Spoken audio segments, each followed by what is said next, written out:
নমস্কার বন্ধুরা, সবাইকে স্বাগত জানিয়ে আজকে আমি ভিডিও শুরু করছি। আজ আমি বানাবো চুনা মাছের পাতুরি।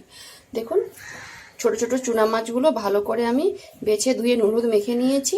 দিয়ে নিয়েছি পেঁয়াজ কুচোনো, টমেটো কুচোনো 3টে, আর আলু কুচোনো। মশলা নিয়েছি গোটা জিরে আর পাকা লঙ্কা। জিরে আর পাকা লঙ্কাটা আমি একসাথে বেটে নিব। মশলাটা দেখুন আমি বেটে নিয়ে চলে এসেছি। এবারে এরপরে আমি সব মাছগুলো দিয়ে দেবো। সামান্য একটু হলুদ গুঁড়ি, মাছের তো হলুদ মাখানা ছিল, পরিমাণ মতো নুন,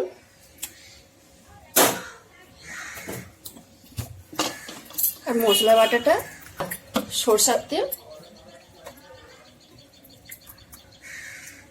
দিয়ে ভালো করে আমি মেখে নেব।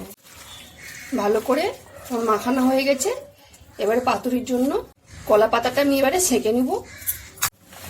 দেখুন, গ্যাসটাকে আমি জ্বালিয়ে দিয়েছি। এবারে কলা পাতাগুলো একটু আমি সেঁকে নেব।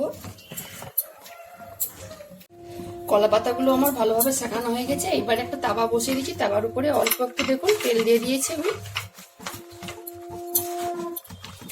এবার উপরে আমি মেখে রাখা সব মাছগুলো দিয়ে দেবো। অল্প একটু মশলা ধোয়া জল দিয়ে দেবো আমি। আর দিব চিড়া কাঁচা লঙ্কা আর একটু সরষের তেল। এর উপরে আমি আরেকটা কলা পাতা চাপিয়ে দিব। উপর থেকে একটা কাঁচি চাপা দিয়ে দিচ্ছি। দিয়ে ভারী একটা পুতা আমি দিয়ে দেবো। এবারে আধ ঘন্টা সময় দিব এটা হওয়ার জন্য। এটা আমি এবারে খুলে নেব।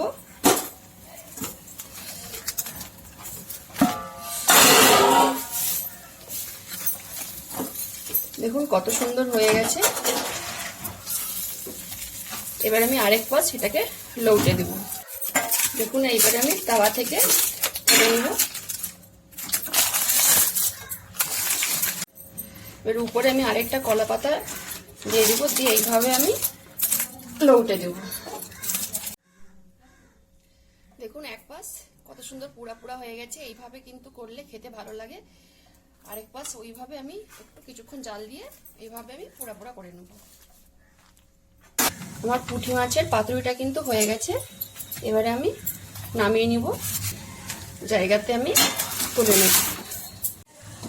নামিয়ে নিয়েছি। এবার উপর থেকে একটু কাঁচা সরষের তেল ছড়িয়ে দিব। এই পুঁটি মাছের পাতুরিটা কিন্তু গরম ভাতে মেখে খেতে অসাধারণ লাগে। দেখলেন তো বন্ধুরা কিভাবে এই পুঁটি মাছের পাতুরিটা বানালাম। যদি ভালো লেগে থাকে রেসিপিটা অবশ্যই একবার বাড়িতে বানিয়ে খাবেন। আর আমাকে কমেন্টে জানাবেন। যেসব বন্ধুরা ইউটিউব চ্যানেল থেকে দেখছেন তারা সাবস্ক্রাইব করে দিবেন, যারা ফেসবুক থেকে দেখছেন তারা ফলো করে দিবেন। সবাই ভালো থাকুন, সুস্থ থাকুন।